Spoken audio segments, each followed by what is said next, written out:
Hello friends. तो आज हम इस वीडियो में देखने वाले हैं एक्सरसाइज 9.1 के क्वेश्चन नंबर 7, 8, 9 और आगे के क्वेश्चन देखेंगे। सबसे पहले क्वेश्चन नंबर 8 देखते हैं। 8 में क्या है? Find the value of x for which the points x, -1, 2, 1 and 4, 5 are collinear. यहाँ पे हमें बोल दिया है कि ये कोलिनियर पॉइंट्स है। आपको पता है कोलिनियर पॉइंट मीनिंग एक लाइन में पॉइंट है। अगर एक लाइन में पॉइंट है तो सभी लाइन के बीच का स्लोप क्या होता है? सेम, तभी उसको कोलिनियर बोलते हैं। तो यहाँ पे अगर मैं इसको वर्टाइसिस के नाम दे दूं तो यहाँ पे ए वर्टाइसिस है जो होगा x, -1, बी वर्टाइसिस है जो होगा 2, 1 एंड सी वर्टाइसिस है वो होगा 4, 5। अगर ये कोलिनियर है तो मैं एक बात बताता हूं आपको, ए बी लाइन का slope of A B is equal to slope of B C होगा। दोनों के स्लोप क्या आएंगे? सेम आएंगे। सिंपल सी बात है। क्यों? क्योंकि एक ही लाइन के पॉइंट हुए हैं, कोलिनियर हुए मतलब। तो एक लाइन पे कहीं पे भी आप चले जाओ उसका स्लोप कभी चेंज होता नहीं है। तो यहाँ पे ए बी का स्लोप का फॉर्मूला होता है y2 - y1 divide by x2 - x1। ये किसका फॉर्मूला है? स्लोप का। तो यहाँ पे AB लाइन का स्लोप है तो y2 - y1 1 -1 divide by 2 - x is equal to BC का स्लोप 5 - 4 डिवाइड बाई 4 - 2। ये फॉर्मूला मैंने अप्लाई किया। तो यहाँ पे क्या होगा? माइनस माइनस प्लस 1 तो 2 होगा और नीचे 2 - x और इधर 4 होगा। 4 - 2 2 2 2 जा 2 से 2 कट तो 1 इज इक्वल टू, ये इधर मल्टीप्लाई में जाएगा, x इधर आएगा तो प्लस होगा 2 - 1। देखो x इधर आया तो प्लस, 1 उधर गया तो minus, then x is equal to 1। तो आपको x की वैल्यू क्या मिल जाएगी? 1। इसमें किसी को डाउट हो तो मुझे आप कमेंट करके पूछ सकते हो। अब बात करते हैं क्वेश्चन नंबर 9। 9 में क्या है? Without using distance formula show that the points. यहाँ पे हमें 4 वर्टाइसिस गिवन है, वो पैरेललोग्राम के हैं और आपको एक कंडीशन गिवन है, without using distance formula. Distance formula आपको यूज नहीं करना है और ये वर्टाइसिस है वो पैरेललोग्राम के है। अगर मैं ये फिगर में आपको इसके वर्टाइसिस दिखाऊं तो नॉर्मली हम रफली ड्रॉ कर रहे हैं। तो -2, -1 -2, -1 इधर हो सकता है थर्ड क्वाड्रेंट में, और दूसरा है 4, 0 जो होगा यहाँ पे x एक्सिस पे, 3, 3 जो यहाँ पे होगा, एंड -3, 2 तो यहाँ कहीं होगा। तो इस तरह से कोई भी कोऑर्डिनेटर बन रहा है। मानते हो ना आप लोग? मैंने सिर्फ रफली वर्टाइसिस ड्रॉ किए हैं, A, B, C and D। हमें इधर डिस्टेंस फॉर्मूला यूज नहीं करना है। विदाउट यूजिंग डिस्टेंस फॉर्मूला हमें ये दिखाना है कि ये पैरेललोग्राम के ही वर्टाइसिस है। तो मैं पैरेललोग्राम के बारे में आपको थोड़ा बताना चाहूंगा कि पैरेललोग्राम जो होता है ना, उसमें जो डायगोनल्स होते हैं, डायगोनल्स मतलब अपोजिट वर्टाइसिस को जो ज्वाइंट करते हो ना, उसको बोलते हैं डायगोनल। वो बाइसेक्ट करते हैं। क्या करते हैं? जहां पे उसके इंटरसेक्टिंग पॉइंट है ना, वहां पे बाइसेक्ट होते हैं। बाइसेक्ट का मीनिंग ये होता है कि ये ABCD पैरेललोग्राम है तो उसमें अगर मान लो ये M पॉइंट है, वो D से B का मिड पॉइंट होगा, मतलब ये दोनों लेंथ सेम होगी, और A से C का मिड पॉइंट होगा। दोनों डायगोनल का मिड पॉइंट सेम होता है। वो सिर्फ किस में होगा? तो कि पैरेललोग्राम में। तो अगर मैं वो भी दिखा दूं कि ये जो भी वर्टाइसिस है, राइट, उसके अगर डायगोनल का मिड पॉइंट सेम आ जाए तो हम क्या बोल सकते हैं? Given vertices is parallelogram. तो चलो मैं सबसे पहले इनका मिड पॉइंट निकाल देता हूं। तो मिड पॉइंट ऑफ डीबी का मिड पॉइंट क्या होगा?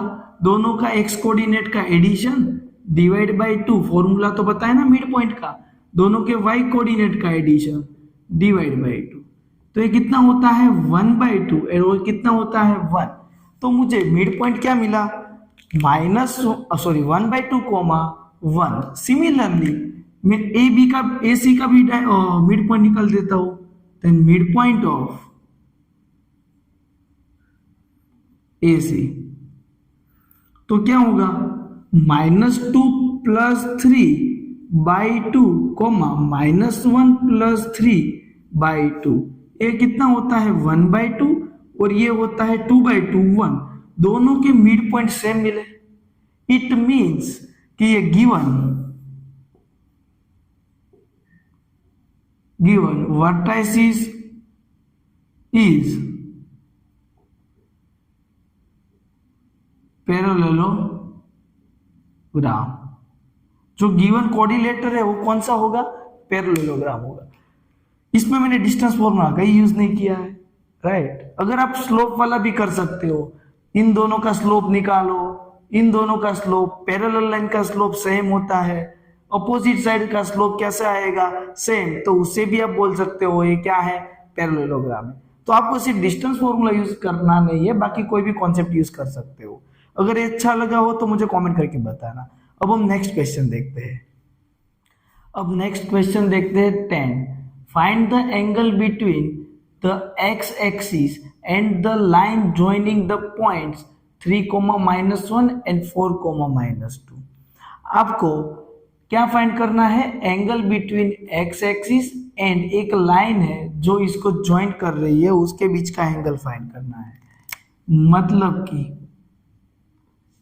यहां पे सपोज मैं एक फिगर ड्रॉ करूं रफली, तो ये x एक्सिस है, ये क्या है, y एक्सिस है। आपको क्या बोला है, find the angle between x axis and the line joining the points. ये दो पॉइंट्स है, उसको ज्वाइन करने वाली line 3, -1 is the point is this 3, -1 and 4, -2 दूसरा पॉइंट होगा ये 4, -2। इन दोनों पॉइंट को ज्वाइन करती हुई लाइन और x एक्सिस, इसके बीच का एंगल हमें निकालना है। तो हम ए निकालेंगे एंगल थीटा, राइट। तो कैसे निकालेंगे, तो कि ये दो पॉइंट का जो भी स्लोप होगा वही ये एंगल होगा। मानते हो या नहीं मानते हो, क्यों, क्योंकि ये दो लाइन का जो भी ये दो पॉइंट में से जो भी पास होने वाली लाइन एल है, उसका स्लोप है वो positive direction of x axis के साथ इंक्लाइनेशन थीटा बनाएगा, वही तो फाइंड करना है। तो दो पॉइंट है आपके पास, तो उसका स्लोप का फॉर्मूला क्या होता है, m is equal to y2 - y1 -2 of -1 divide by 4 - 3। तो ऊपर क्या होगा, -2 + 1 डिवाइड बाय 1, तो -1 आया। तो आपको स्लोप क्या मिला, -1। इस लाइन का स्लोप क्या मिला, -1। It means m equal to tan theta होगा, और m आपको -1 मिला है। तो मैं ऐसा 1 को ऐसा लिख सकता हूं, माइनस साइन को एज इट इज छोड़ दो, 1 को मैं ऐसा लिख सकता हूं tan 45 डिग्री। पक्की बात।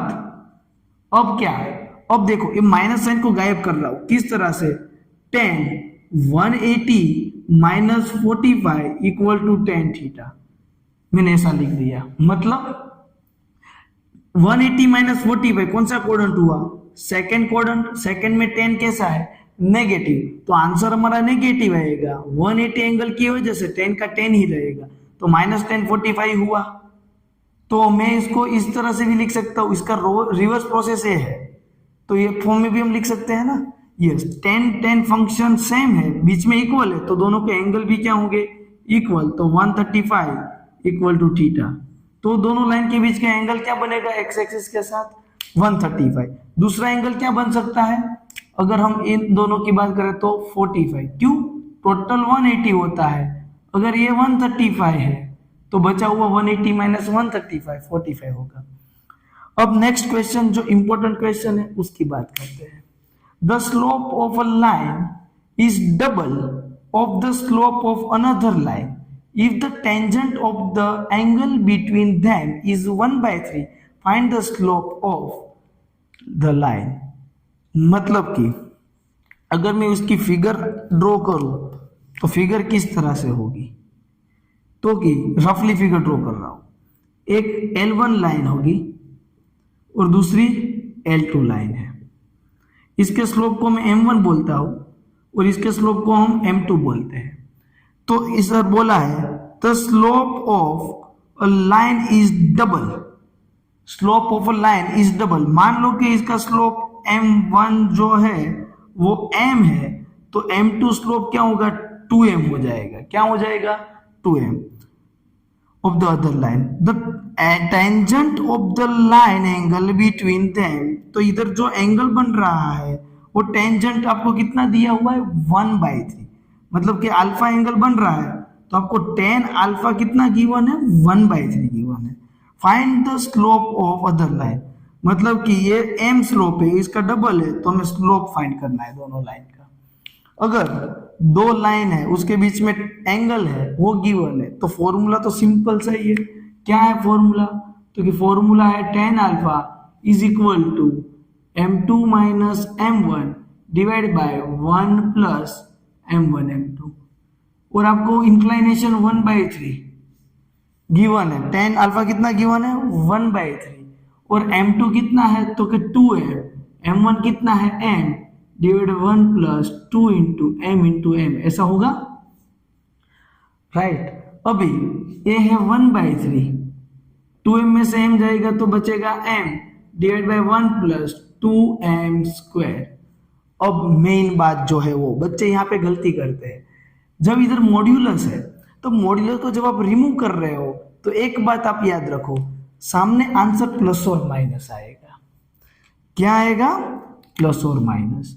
तो प्लस और माइनस 1/3, अब मॉड्यूलस हट जाएगा, तो एक बार हम प्लस लेके सोल्व करेंगे और दूसरी बार हम उसी को माइनस लेके सोल्व करेंगे, और दूसरे केस में लेंगे -1/3।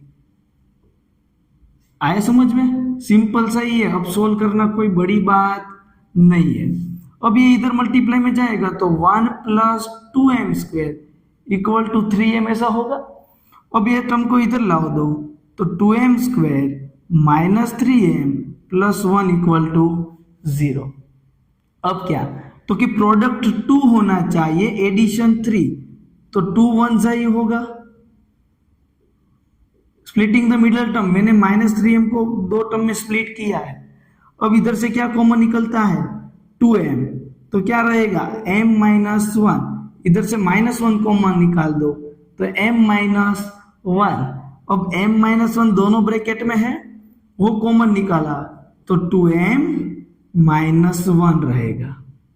अब इसके इक्वल टू 0 ले लो तो m-1 इक्वल टू 0, और दूसरा केस 2m-1 इक्वल टू 0, तो m इक्वल टू क्या हुआ, 1। तो m 1 है, तो m1 स्लोप कितना मिला आपको, 1। तो अब L1 लाइन का स्लोप है, तो L2 लाइन का स्लोप M2 कितना होगा, उसी का डबल होगा, तो हो जाएगा 2। अब इस तरफ बात करते हैं, तो इधर m मिला 1/2, तो L1 लाइन है उसका स्लोप M1 कितना है, 1/2, तो L2 लाइन का स्लोप M2 उसका डबल है, तो 2 इंटू 1/2 करोगे तो हो जाएगा 1। इतना क्लियर है। अभी हमने एक केस सोल्व किया है, अब हम बात करेंगे दूसरे केस की, तो दूसरे केस को भी सोल्व कर देते हैं।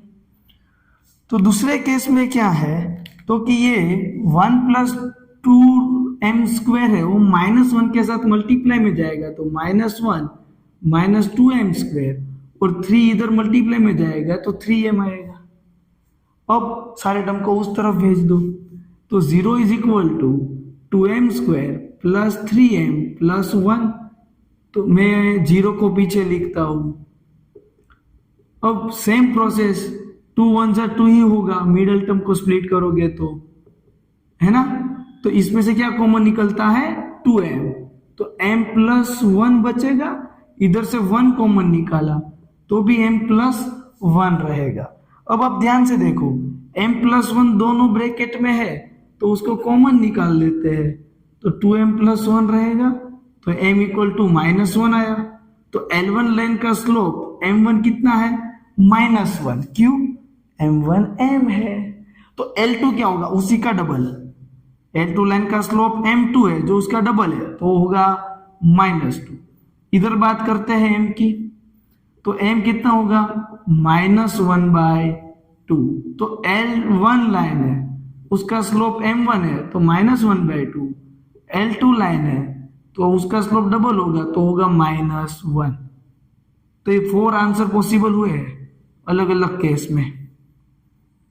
मैं सब में बॉक्स बना देता हूं, ओके। और ये दोनों, तो फ्रेंड्स इंपॉर्टेंट क्वेश्चन था और सिंपल सा ही था, और कुछ है नहीं, कैलकुलेशन लंबा है वही है। अगर आपको वीडियो अच्छा लगा हो तो लाइक करो, कमेंट करके जरूर बताना। अगर कोई क्वेश्चन या डाउट है तो भी आप कमेंट करके सकते हो। और मेरा ये पूरा आपको देखना है तो इसी वीडियो के डिस्क्रिप्शन पे जाओ तो पूरा प्लेलिस्ट में वहां से आप देख सकते हो। बाकी क्वेश्चन हम नेक्स्ट वीडियो में देंगे। Thank you.